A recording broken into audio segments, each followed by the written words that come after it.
Hey everyone, how are you? Great. I hope you are. As always, always wishing the best for everyone.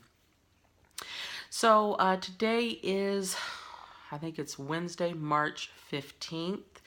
And I just wanted to put a video together as a reminder to check your medical bills. Folks, I've been getting some crazy bills for treatments, chemotherapy treatments, radiation treatments, and whatnot that happened back in 2015. We are now in 2017 and I'm still getting bills. This is how slow, unfortunately, the medical billing system can be.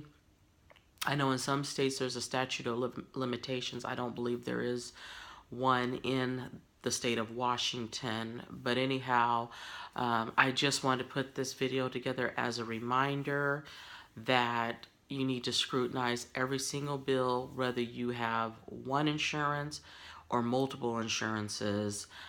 Question everything, no matter how big or small. Get educated. Find out what's going on, because I find a billing error with almost every single bill that has come to my home in the past 3 years. I kid you not. I'm going to tell you how crazy it is. In 2017, in the summer of 2017, when I was doing radiation treatments, I think you guys remember that. I did about 25 treatments that ended September 11th.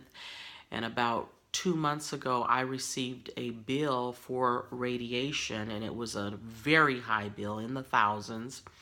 And of course, I was perplexed. Like, why am I receiving a bill this late in the game and for radiation? I mean, I had work, so I had my own insurance, and then I had insurance through my husband.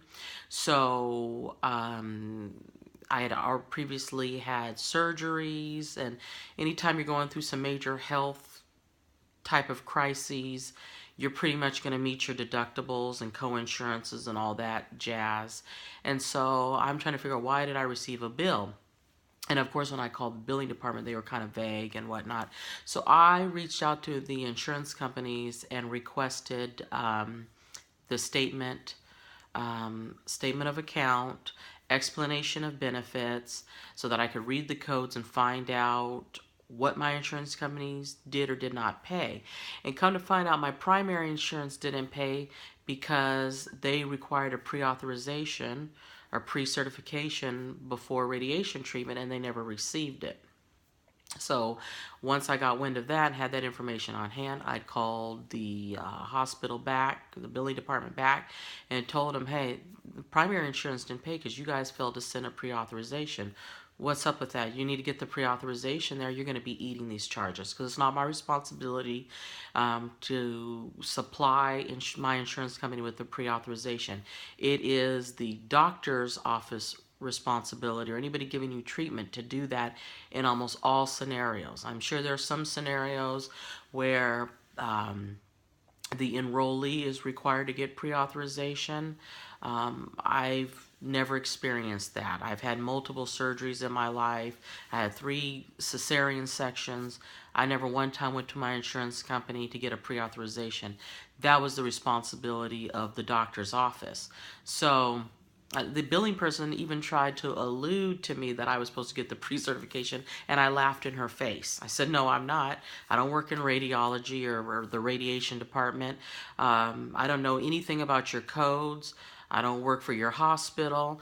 If you guys don't have one on hand, you're going to write these charges off. And I could boldly say that because up until this past January, I worked in the medical field. I worked in a specialty field. I worked in a field where we gave life-sustaining services, meaning if patients didn't get the services that the company I worked for provided, they would not live. And I was an analyst for that company. And one of the things that I would see occasionally was write-offs of hundreds of thousands of dollars, because before treatment began, we failed for whatever reason to get a pre-certification. And the insurance company may have paid the bills for months and months and months, and then came back and wanted all their money back. and it would come across my desk, and I'd do a little bit of investigating and found out we don't have a pre-authorization. So guess what? They get all their money back, and the patient basically treated for free. So this is just an FYI. I just wanted to alert you to make sure you are dotting every I, crossing every T, questioning every dollar that comes in your door. I made the mistake of paying for the very first mammogram I got back when I was 40 years old, 2014.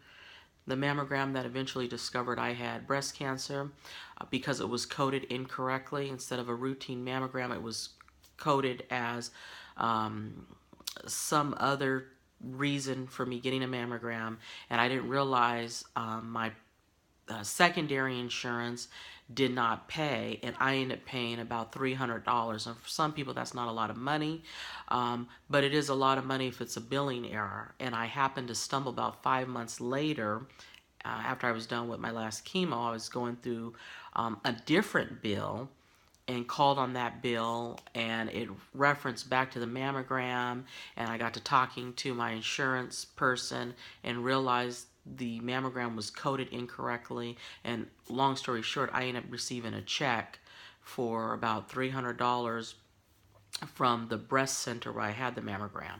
So that actually started me questioning everything from that point on. And I question every bill. I've gotten several checks back from previous things I had paid. And I've also had thousands of dollars written off. I think the most I've ever had written off was about $6,000. That was misbilled. I just had a bill for $1,300 that I had sent back. Even small bills for like $6 that should have been written off. So just want to bring you guys this information. Question all medical bills. This is just an FYI. Just trying to educate you guys. I know I said I wouldn't speak about breast cancer anymore, and I'm not really speaking about breast cancer. I'm trying to educate you. Question everything. Everything. There's nothing wrong in that. So that's the message for the day. I hope everybody is doing great. See you guys soon. Much love to you in this month of March. Take care.